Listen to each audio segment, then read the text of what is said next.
Biden-Harris plan for the economy and for suburban communities like ours, and to help build some enthusiasm as we get ready for voting day, or hopefully a lot of you have already voted early.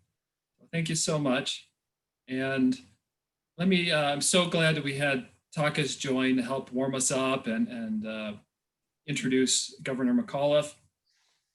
So for those of you who don't know, because we are trying to extend our reach, extend the tent a little bit to capture some of the local business community, let me just say a quick couple words on who Takas is. So Takas Karantanis was elected to the Arlington County Board in July 2020. He's an economist with over 25 years of urban and regional planning experience. Takas served as executive director for the Columbia Pike Revitalization Organization for more than 6 years.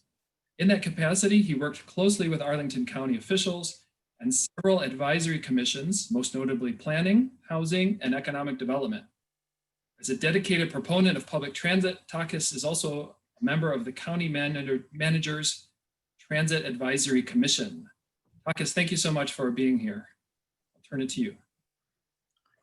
Thank you, Kevin. I'm not anymore a member of the Transit Advisory Commission. I've been kicked out because I now advise, or let's say oversee the manager in a different way, because Arlington's voters wanted that and Arlington's Democrat had made it happen. So thank you so much for the Business and Labor Caucus. This is an amazing opportunity, and it couldn't be more timely right now. I mean, in this 15 days or 2 weeks, barely 2 weeks that are left till election day. I want to really first and foremost thank you and Arbora and Marcia and the leadership of our Arlington County Democratic Committee, Jill and Maggie, and also Margaret and Craig Hines, who's here, for your enormous efforts to keep, to reinforce this outreach and make clear to everybody that we Democrats, we really care about the economy, not only pieces of that, but the whole thing, and especially businesses. Big, small, medium-sized, all businesses. For us, this is the bread and butter. This is where actually good governance finds its expression. And this is where we are so very different than our political opponents. This election is about so many things. We see of course, it's about COVID. Of course, it's about our civil rights. Of course, it's about equity across America, racial justice, environmental justice, etc. But remember, it started being about the economy, and we had a president who was boasting all the time that about the kind of economy that he has been saddling us, I have to say, for over for 4 years now.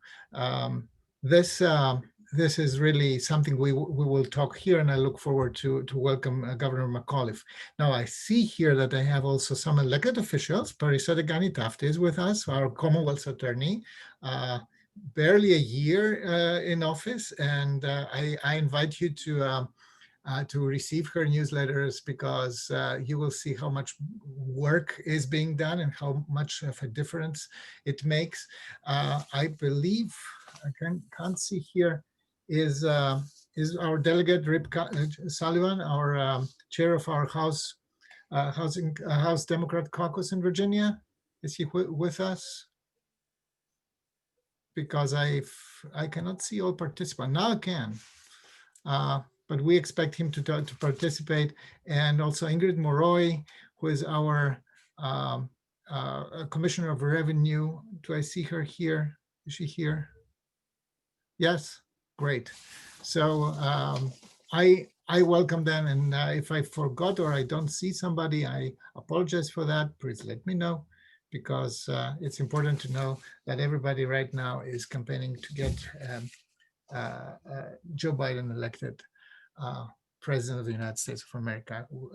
So I was talking about a little bit what it means for us here in local government to have a different government in Pennsylvania, in the White House. We are facing, I just came, I had to catch my breath. I just came from a meeting with the Arlington County School Board, a joint session, joint work session. And I can tell you that these are not happy discussions. These are really tough discussions because the pressures that we're facing because of COVID, because of the downturn of the hit we're taking from this pandemic, this affects on the one side our ability to to maintain our tax base. So we see less revenue coming in. On the other side, it puts an enormous pressure on, as you all know, on citizens, on families, and especially working families. We have seen unprecedented levels of unemployment. We have seen many sectors in Arlington, significant sectors in Arlington, like hospitality, like our airport, taking significant hits. We've seen countless small businesses reducing their footprint, reducing their ability to operate. Some folded, and we needed desperately from day one, from the day we actually saw the first impacts of this pandemic, early in February, actually, or late in January, whilst we saw that the need for immediate government action at the highest level and immediate management decisions that would help every single jurisdiction across the nation to cope. And they didn't come. It still hasn't come. It is because of a Democratic-led Congress that we had the CARES Act, and that has solved a few problems, significant problems, but you see what's happening every day. We don't have a follow-up. We cannot tap into the resources that we should be able to tap exactly now to save small businesses, jobs, and the livelihood of many working families in Arlington, as well as in the entire nation. So I was saying that, for me, Joe Biden, I remember Joe Biden as an economist when he and Barack Obama were at the helm of dealing with the 2008 crisis. Joe is, for me, an experienced crisis manager to start with. I remember the steady, sustainable growth that their actions and their decisions induced, that was based in investment, in ingenuity, in job, and focus on job creation, and in a diverse economy, the belief in a diverse economy that builds a future for all Americans without exception. And it's based and is predicated on creating decent jobs in innovative sectors with livable wages, and a 21st, and creating a 21st economy. And when 2016 happened, we experienced an economy on a sugar high, based on massive tax cuts for the wealthiest, a unprecedented assault on our social safety net, a relentless assault on workers' rights, reckless deregulation, back to working poor wages, back to social insecurity, and all this was sold for way too long as the glorious Trump economy. How fragile, how impossible, how unsustainable, and how dangerous that is. We could see that just in the very first few weeks of the COVID challenge, and it's ongoing and is right now catastrophic. So for me, this is what I want to get back. I want really the adults to get back. I want Democrats to rule this, to have the helm of the government. To me, this is really the only way forward, and this is one of the many reasons, many economic reasons why this election is really critical for the future of this nation, a future of what is still the biggest national economy in the world. So it's not only important for us, it's also important for the entire world. The Trump administration has really produced acute damage to international partnerships, to our ability to collaborate with other industrialized and non-industrialized nations, also with nations in development. The damage that they caused by by actually imposing this America First doctrine is really beyond. We cannot even think about how deep we fell and how difficult it will be to get back. I trust that Joe and that the Biden-Harris administration will make a very big difference, and I very much hope, because this is almost equally important, that we will be able to take the Senate as well, because as you've seen just today, it is really critical in order to get stimulus, in order to get a decent, forward-thinking support for our economy, especially for the small businesses and the weakest and most vulnerable Americans. It is important that we can overcome the Mitch McConnell blockage that we have in the U.S. Senate, and this is a very big opportunity to do that. Now, I don't know if the Governor McAuliffe has already joined us. Takis, I just got a member from his staff saying he would be a few minutes late, but only a few. Yeah. And we're not, so I'm sure it'll be any moment. So other than that, I can report to everybody that here on the local level, and looking at this economy just today, and I will give you just a depressing fact for the day. The superintendent of the Arlington Public School Systems told us today that the kind of shortfall in funding that they're looking at for the next fiscal year is about $60 million. That's about 11%, I think. Yeah, 11% of their annual budget. As you can imagine, this is not something we can, fund out of our regular budget or our regular, tax base. We really need the stimulus, and this is across. We really need government support, state support, and federal support and leadership in order to be able to make ends meet for our kids. And Arlington, for Arlington, having a functional, providing the public school, the quality of education we provide in our public school is really a critical investment. And if you think in terms of all the equity and of equality of serving the weakest, right now, the most vulnerable Arlingtonians, it is critical that we keep the level of service that we value so much. And for that, the working together with a federal government that understands our needs and works with us, as opposed to a government that we had until now that works against us, is really, really important. And this is why we're talking to everybody every day: go vote early, and make sure that you have a very sturdy plan to cast your vote as soon as possible and not wait until November 3rd.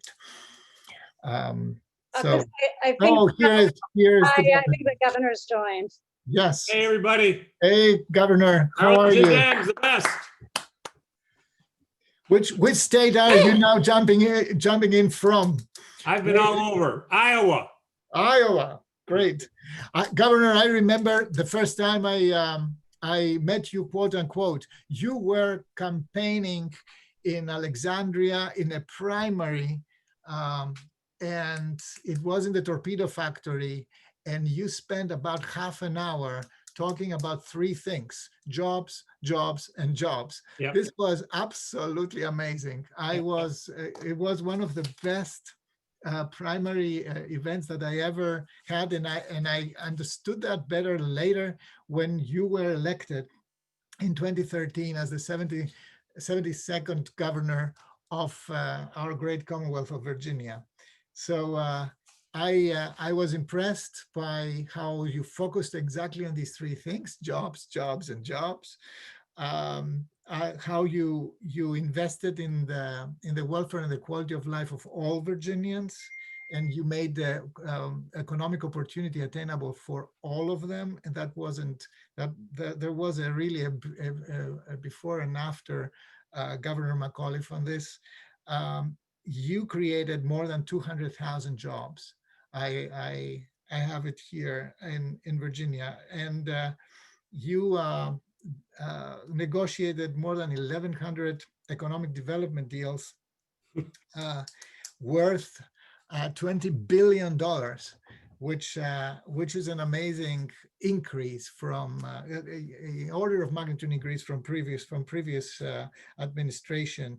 And you got the unemployment rate down to 3.6%, which is, for econometrists, is almost full employment. That's right. We opened 35 trade missions. Virginia had 35 trade missions across the world, opened the country, the Commonwealth, to the world economy. So, and at the same time, never, ever forgot the importance and the impact of small businesses in the Commonwealth.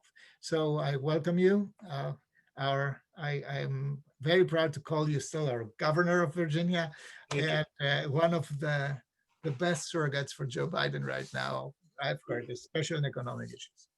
Well, Takis, thank you. And to all the Arlington Dems, thank you, thank you, thank you. I love you all. You all been great.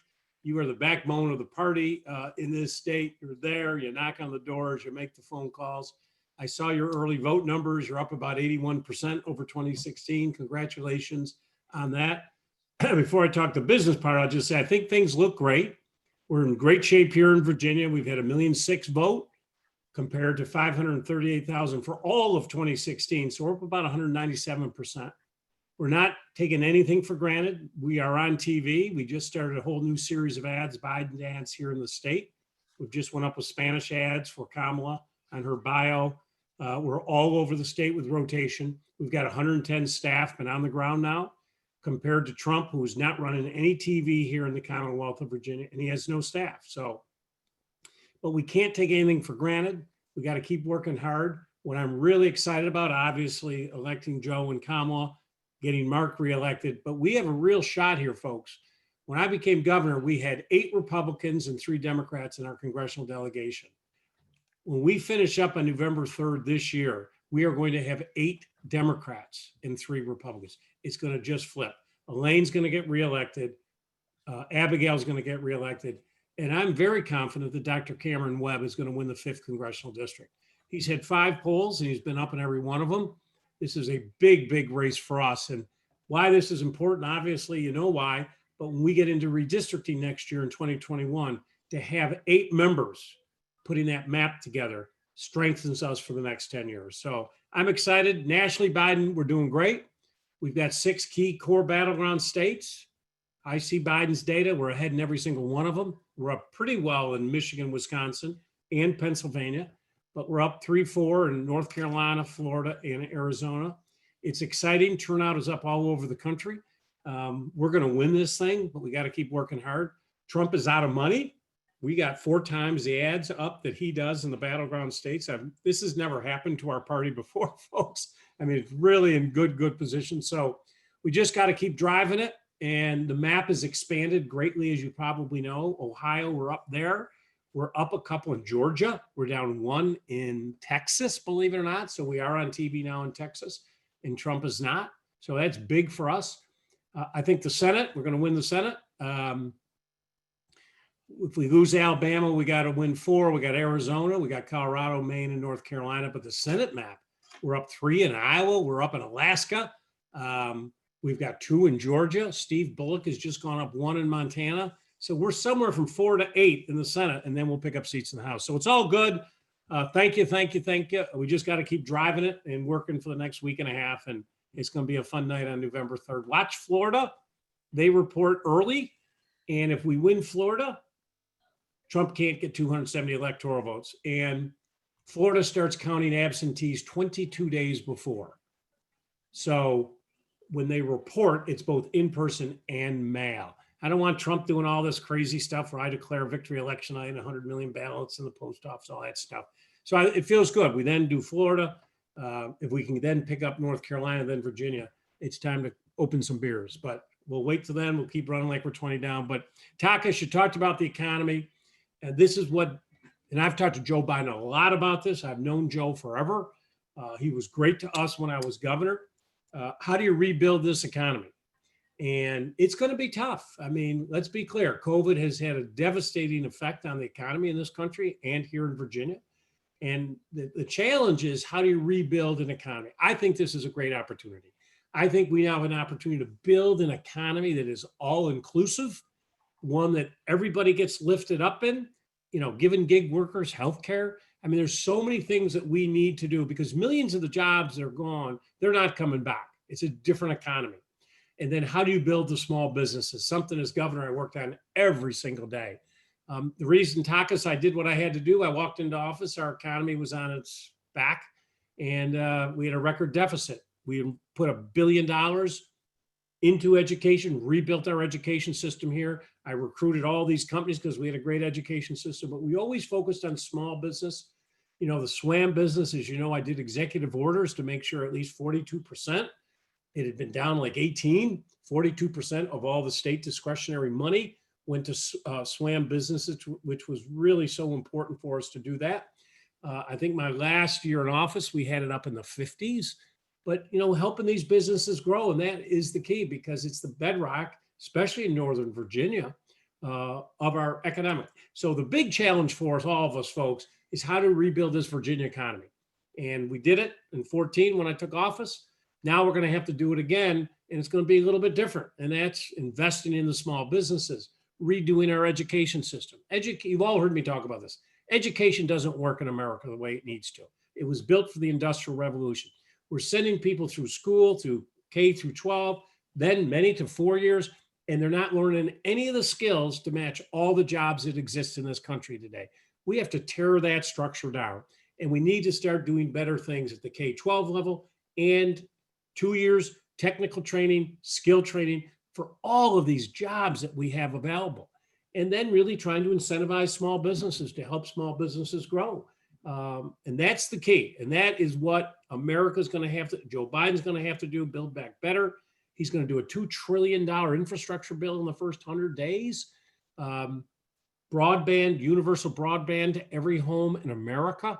Very important for that. But Lily is going to commit billions of dollars to small business, SWAM business, small business, to incentivize those small businesses to keep them successful. I'm disgusted we can't get a bill out of Congress.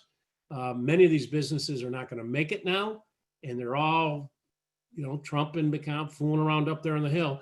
And I worry about the small businesses we have in this country. So we're going to have to turbocharge our investment, rework our tax code, education system, but we can do it. And that's what's exciting about this. Thank you, Governor. And I actually wanted to ask you, the first question I wanted to ask is, what will happen in the first 100 days? What kind of stimulus, what will be the Biden stimulus?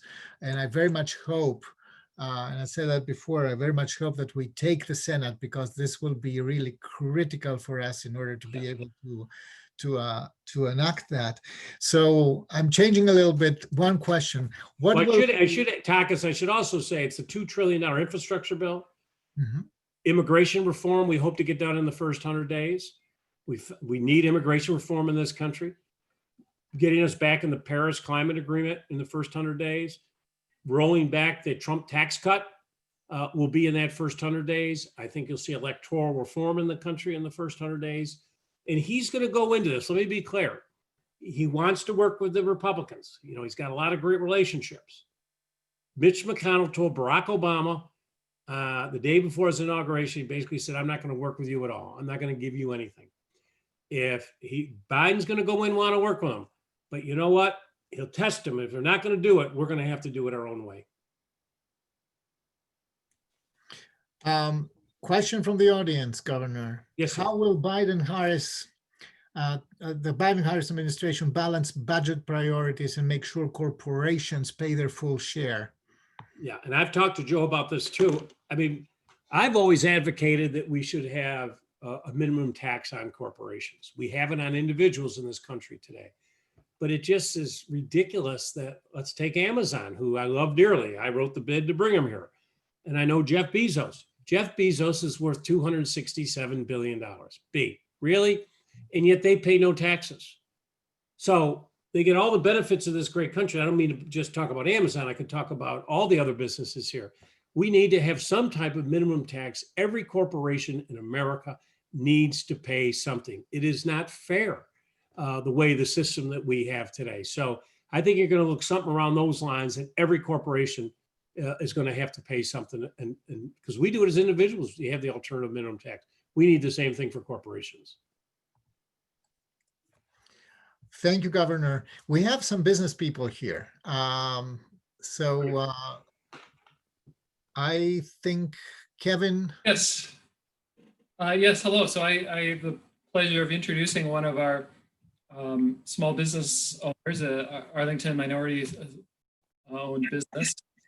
And Oh, great. so I'd like to call on Yemi Arzuris to please ask a question that affects her business. Hello. Amy, how are you? Good. How are you? Great, thank you. Fired up, ready to go. All right. Awesome. Thank you for taking the opportunity first and foremost. I guess my question to you is, as something that was a little bit different with the Trump administration was they offered the PPP loans, the CARE Act loans, and how those loans were regulated was a big question mark, right? As people still have no idea how those paybacks are going to come about, how long they're going to take and whatnot. So my question to you is, if Biden wins, and we want him to win, obviously. Yep. And when that time happens, what does that mean for us? Do we have to pay that back? A lot of businesses hesitated to take that loan because they didn't even understand how it worked, because there were no clear regulations over there. So what can you tell me about that, I guess? Yeah, so the sad part is the way this money was put out. A lot of the entities never should have gotten the money in the first place. It was primarily to help small business, keep them in business so they would continue to employ people. And if you met those criteria, you do not have to pay the loan back. And that's something Biden will continue as we go forward. My guesstimate is, I don't know if Speaker Pelosi can get a deal with Mnuchin. It doesn't look likely. Mitch McConnell said today or yesterday that he doesn't want any bill at all. So my guesstimate is, I think we're going to be in for a little rough time, November and December. But I do believe that beginning in January, related to the infrastructure bill, is you're going to have a whole realignment of the PPP loans, more extension of that, more investment in that, but clearly tighter control of the money. Truly needs to go to small businesses to keep them around. I am very worried because you've seen 38 states now have had an increase in COVID, and Dr. Fauci, whom I do believe, unlike Trump, says this is going to be the worst winter we've ever been through. Many small businesses today are hanging on by a thread. You speak to like the restaurants. I go in, I was in the McLean family restaurant today. They've been there for 52 years. They told me, I don't know if I can survive another month. And that's what I worry about, is the gap between the election and then election day and inauguration day, because there'll be no incentive for Trump to do anything to help anybody. But I think you'll see some intent out of Congress that people who did the loans and did it the right way do not have to pay them back. And then I think you're going to see a major bill as soon as Trump is elected. As soon as Biden's elected and Trump is sent back to Florida, I think is going to be similar to it, bigger in nature, but more specifically drawn to help small businesses. He did this with the Recovery Act for President Obama, if you remember, saved the auto industry. And I think you're going to see something along those lines. But the incentive is going to be for you to keep the money as long as you keep employing people. Understood. Thank you so much. You bet. But a lot of businesses got that money that never should have got them. I mean, I agree. Sidwell Friends and St. Albans, all these very wealthy schools in this area. I mean, they all took it. That's not with the intent of it. And they have a $40 million endowment. Meanwhile, Yeah. you got some mom and pop restaurant going out of business. That's very correct. Yeah. Yeah. Can I have a follow-up question or no? You bet. Yeah, whatever you want.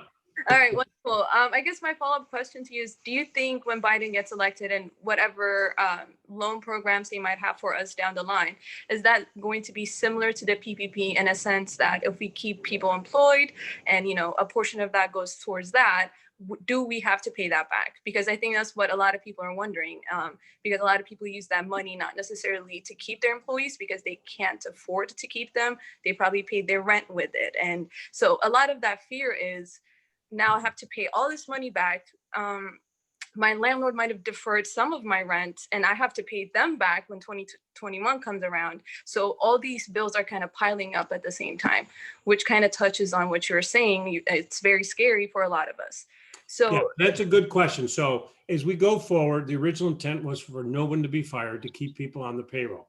But the further you go along every week, maybe no related to you, you can't keep that employee because you just don't have the business to do it. So then do we take it to the next step to help you with your rent so that you can stay in business? That's what we have to look at. And that's what people are proposing. Okay, thank you. You bet. Governor McAuliffe, I'm Arbra with Arlington Democrats. We have a couple elected officials on the call. Oh, great. Who we got? Other than Takas, but I think you know and love them all. First up, we have Parissa, our Hey, Parissa. Very good. So she has a question for you. Great. Ingrid Maroy is also on. Ingrid, our Commissioner of Revenue. Exactly. Yeah, I bet she has a question. Her mic is not working, so you lucked out. But I'm going to let Parissa go first, and, Okay, great. and then we'll move on. Good evening, Governor. It's been way too long. How's the new job going?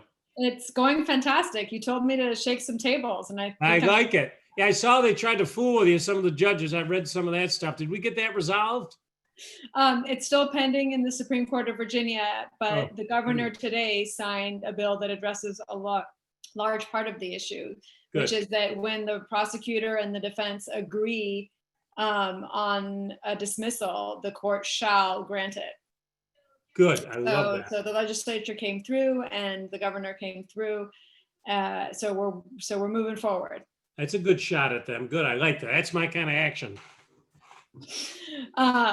Well, so I wanted to just, and then, I'm going to toot your horn for a minute because you were ahead of the curve on racial justice when it came to voting. You were ahead of the curve on racial justice when it came to supporting reform prosecutors. And since this is a forum about the economy, how do we build better while making sure we address racial justice issues so that we don't replicate the problems that we've done so many times? Every single time we've tried to create Social Security, every time we've tried to create governmental programs and safety nets, we've always left Black people behind. So how do we do it this time so that we don't do that again? Yeah. And when you look at COVID, you think of the communities of color who have been disproportionately affected through jobs and everything else. I wrote a book last year called Beyond Charlottesville, Fighting White Nationalism in America.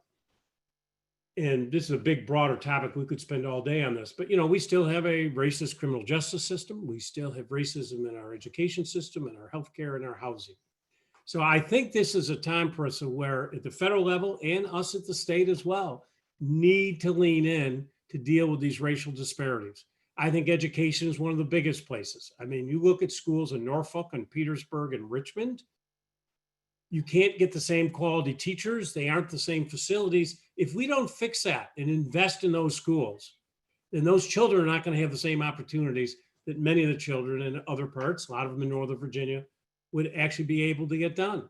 So I think we have to look first at our whole education system. I read a report yesterday, this is going to really bother you, that if you take average Virginia teacher pay, compare it to the average pay in Virginia, we rank 50th out of 50 states. We are dead last. We are behind Alabama, Mississippi, and many of these other southern states. We don't pay our teachers. So to me, that's inherent racism that we need to address. I've talked to Biden a lot about it. So to deal with these root issues and causes, I think it's going to take a lot of money to do this. We got to figure out a way to pay it and invest in the education, how affordable housing, I think, is the next big issue we have to deal with. So many folks, communities of color, they're getting evicted. We should stop all evictions. We should have rent abatements during this very difficult time. If you move someone out of their home and destroy that family structure, it is going to create such societal problems for all of us. So I think we need to lean in on housing and stop all evictions and work deals out with landlords. We got to be big. We got to be bold. We got to be creative. And we've got to deal with these because we're going to be in this COVID for another, couple of years. Maybe the vaccine's available next spring widely, maybe not. But until that is, these communities of colors are disproportionately going to affect it. And then, as you and I have talked a lot, the whole criminal justice system needs to be revamped here in this state. I mean, you and I have talked about this. I'm very proud. I had more restoration of rights, but I also had more pardons than any governor in the history of the state. Simple pardons, absolute pardons, disproportionate sentencing. If you're a child of color compared to a white kid, you're going to get a much more longer, more disproportionate sentence. So this is the time, and I think Joe Biden knows this. This is the time we're going to have to put the resources in, put the money in, but we got to show courage in this. And that's when I'm excited. This is the time for us to actually do it. And if you have some great ideas, get them to me. I'll get them to the vice president's transition team. We are putting these the transition team is running, policy papers are being done, but let's think big of the things that we need to do. Okay. Thank you, Governor. Thank you so much. Thank Sorry, I couldn't unmute in time. You keep shaking it up in there. Yes. Good. And we feel the ripple effect, the very positive ripple effect all over the place here in Arlington. That's really bold leadership, Governor, and we thank you for the support. Last night, Takas, I should mention this, last night I had a phone call with a guy by the name of Lenny Singleton. Mm-hmm. Lenny Singleton Takas was a young African-American man who had committed a series of robberies. He was a drug addict. He stole a total of $511, okay? $511. He committed 8 robberies, $511, and nobody was injured. Take a guess what his sentence was, Takas, for $511 in Virginia. I don't dare. Just take a guess. $500. Yeah, in Virginia, we are capable of putting people like. Come on, give me a number, Takas. I'm putting you on the spot. 5-6 years in jail. Close. True story. You can Google it. 2 life sentences plus 130 years. Now, I pardoned him, but poor Lenny Singleton had spent 26 years in prison. He called me last night. He's moved to Utah. It was a nice call. He said, you saved my life, blah, blah. I'm just telling you, we can't let this stuff continue. Yeah, that's outrageous. Lenny Singleton, you can Google him. We have here Xavier Warren is also a small business owner. He has a question for you. Hey, how are you doing? Yes, hello everyone. How are you? How you doing, Governor? Great. Great question. So yes, I'm a small business owner. I'm an African American. What is your business? I actually run 2 businesses. I'm an NFL sports agent, so I represent several NFL players. And also I have a federal grants agency. We serve nonprofit colleges and also nonprofit hospitals and local governments secure federal funding to be able to help with those in need.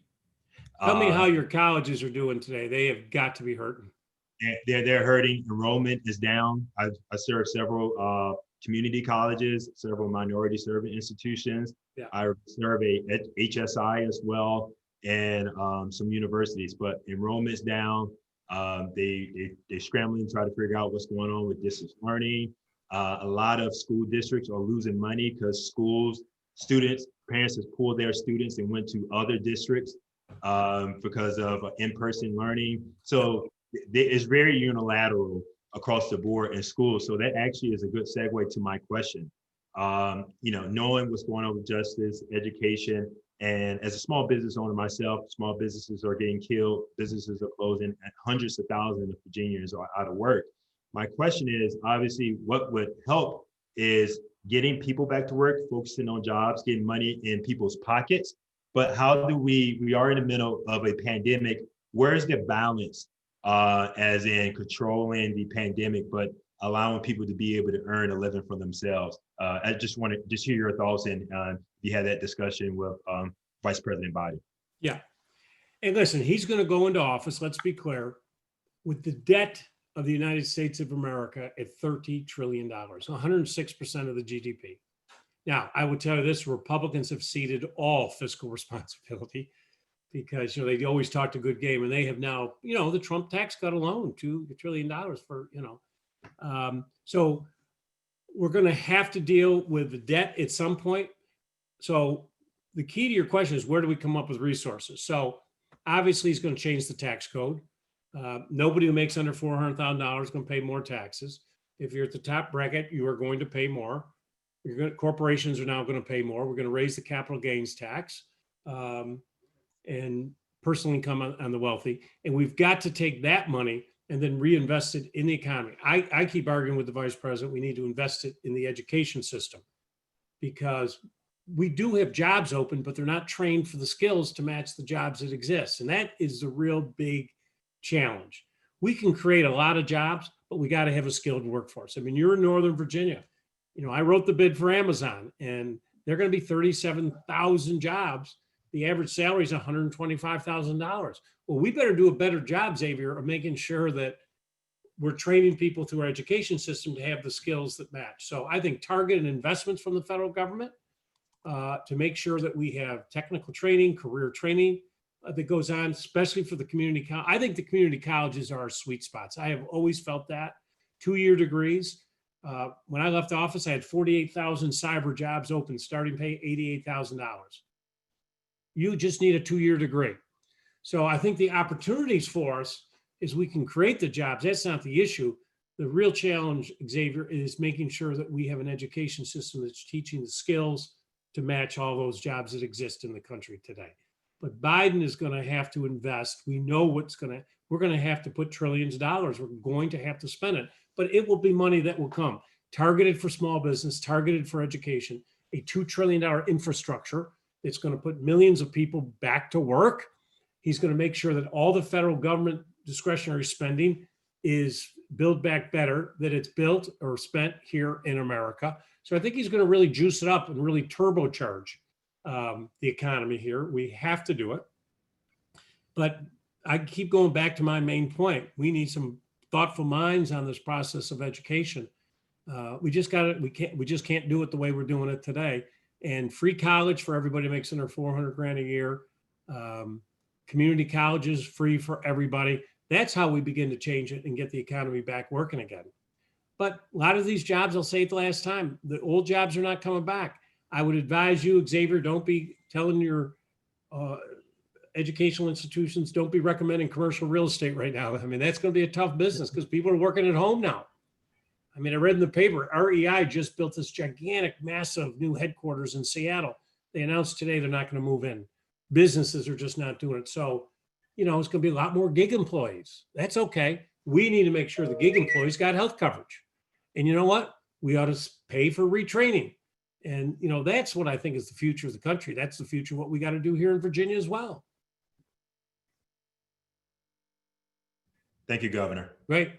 And as I say, if any of you've got good ideas, send them to me. I'll get them over to the policy teams. We've got all these transition policy teams going now on education, everything, healthcare. We want good ideas. We got to think out of the box. Big, bold, innovative. The old paradigm doesn't work anymore. COVID has changed it forever. But you need to help me, Xavier. I mean, I don't want to keep going on, but a lot of these colleges are not going to survive because you're right. Enrollment's going down. They're not going back. I've spoken to most of our college presidents here in Virginia. VCU's taken a beating because, in George Mason, they serve a lot of the lower income communities in our state. And A, they don't have the money. And B, they don't want to pay to get an online course. I understand that. Okay. So how do we redo this education system so it works? We got to get away from brick and mortar buildings. These colleges don't need all this brick and mortar anymore. We got to think more online and training and making sure it's effective. So you tell that to your college presidents for me, Xavier. Will do. We actually had a conversation. One president today had a conversation about doing online with the public schools. So That's the discussions we have on a weekly basis. Yeah. So, will do. Thank you. It's the future. Mhm. I used to say to the college presidents, I met with Medicore, don't keep coming in here and asking me for money. Stop it. Because you keep offering courses and you're not, I got all these jobs open and they're all graduating. They got 150 grand in debt and not one of them can fill a job that I have here. Think differently and don't ever come to me again that you want to build a new building on your campus. I don't want to hear that anymore. Thank you, Governor. So I have Ingrid's question. Her mic is. Oh my goodness. Okay. So this is. It's from not her- the same without seeing her, but okay. I don't know. She was on, but her mic's not working. Anyway, her question feeds right into Yemi and also Xavier's questions. And it is, in order to help our small businesses succeed, especially retail, individuals need buying power. So Right. how do we help with that? With income, lost purchasing power? And that's the key question. It's going to take time because, as I say, we're going to be in for a horrible winter, I believe, with COVID. It is going to have a big, tough psychological impact on Americans because they want to be out. It's not their nature to be home. And now with it increasing all over the country and all the issues around it, people are going to rightfully be concerned about their job, keeping money at home. So they need more money in their pocket, but it goes back to everything I've mentioned before that's why I'm hoping with the $2 trillion in the infrastructure, that will create millions of new jobs.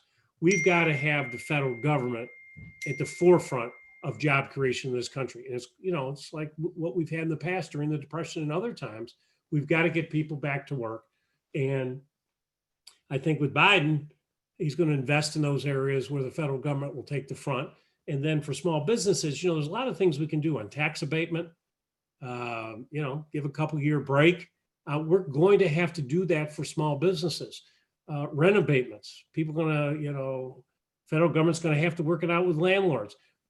Ingrid's right. I mean, we got to keep more cash in people's pockets, but they can't pay the rent they were paying before. They can't pay the other costs that they have. They got to pay for, food and everything like that. So the more we can use the tax code, that people can keep more disposable income in their pocket, and the more we can use the federal government to go out with infrastructure and these other projects and create millions of new jobs. That's how we have to do it. Here in Virginia, we have to continue to do what we have done in the last couple of years.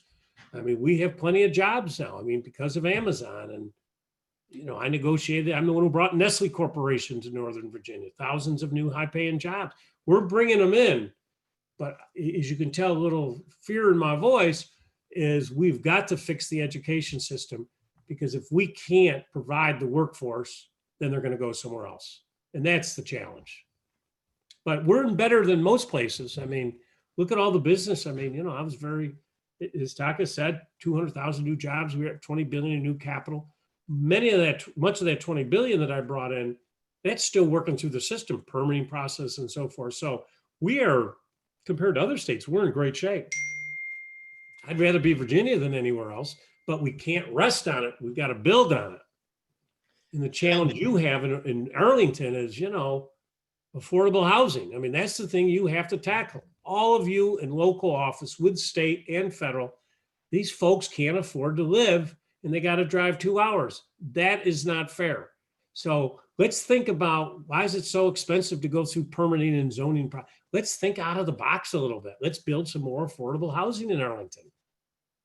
Well, you couldn't imagine how much I agree with that. Yeah. Let's build some more affordable housing. It will also create a lot of jobs, by the way, and it's good investment. Talking about which, the other. So Takis, let me ask you a question. Why are we not building more in Arlington? Because zoning is so difficult to manage. Because so why can't we change the zoning?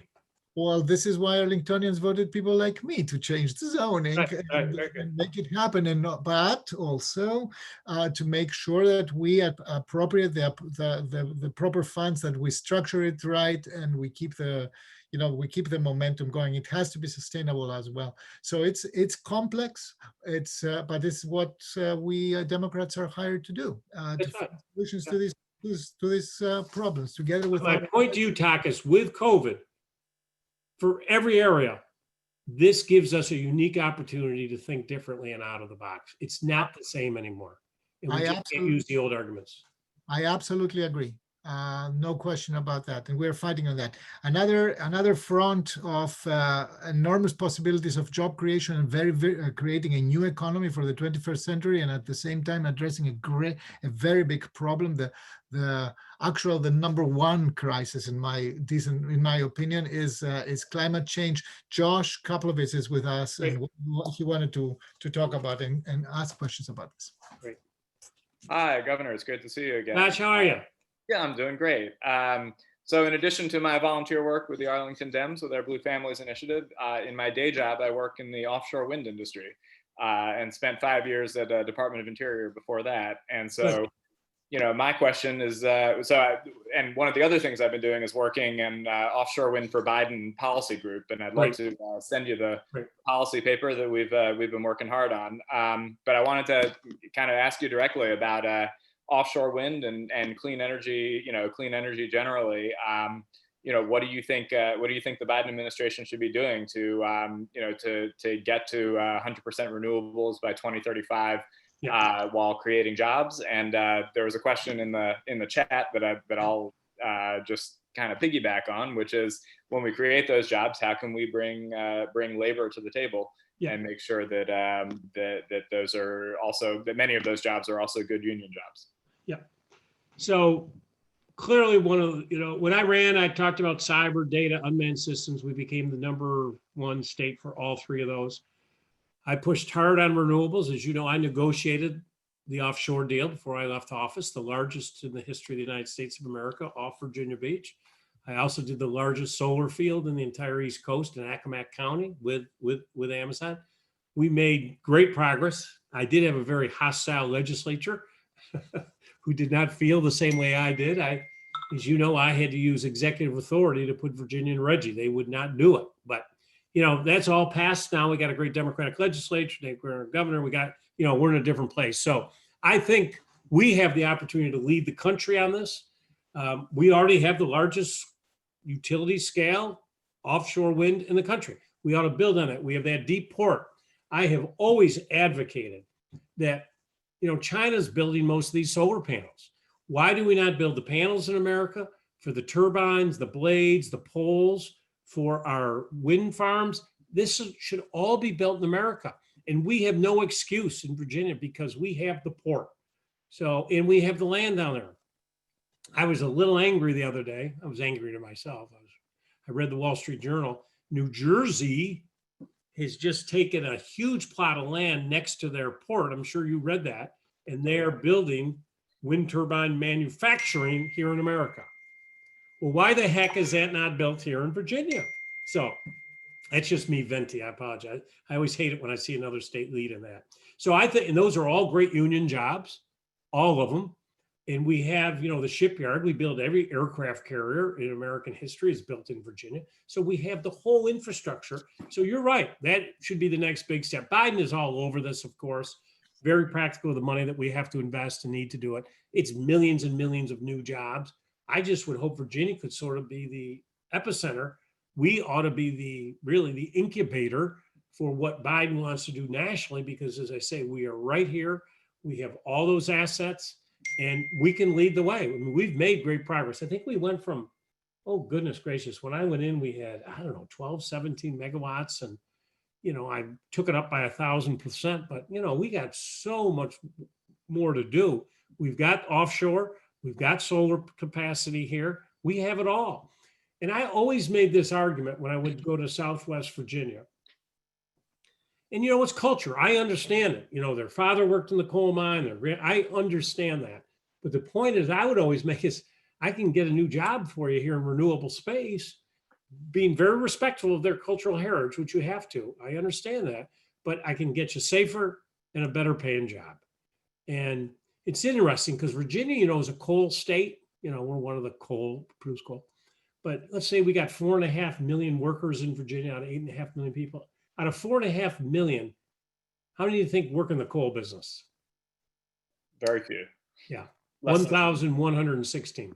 I was going to guess 1,000. So. Yeah, so my point is, that's not there.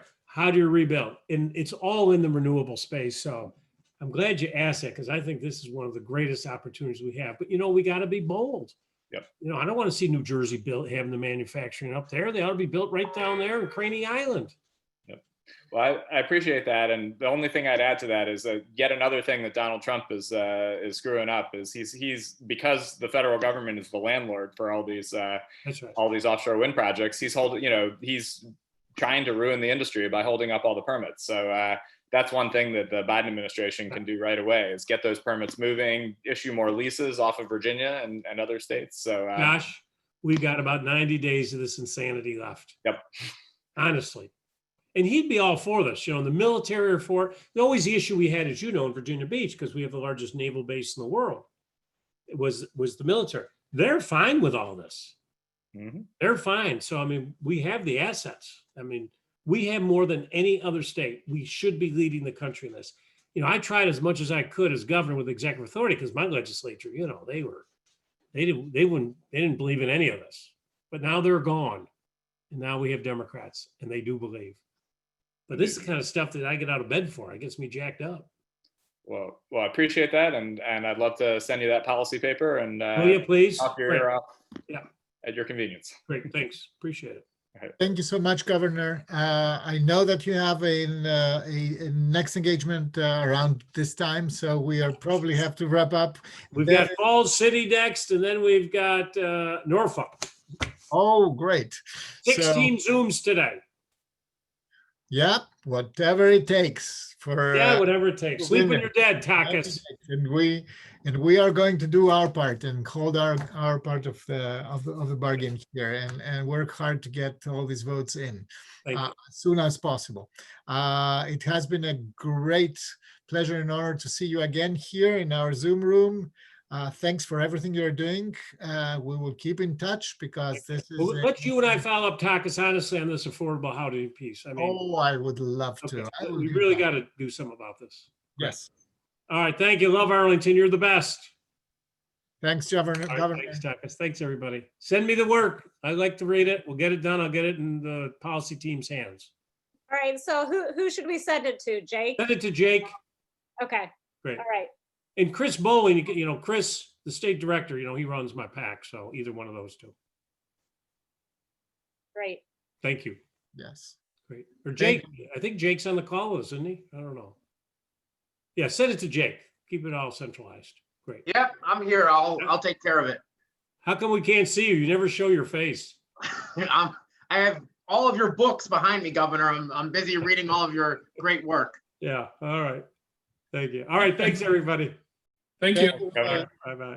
And Josh, I want to see that paper as well. I'm hugely invested in that. I really like I've seen these fantastic wind parks, offshore wind parks in the Northern Sea, and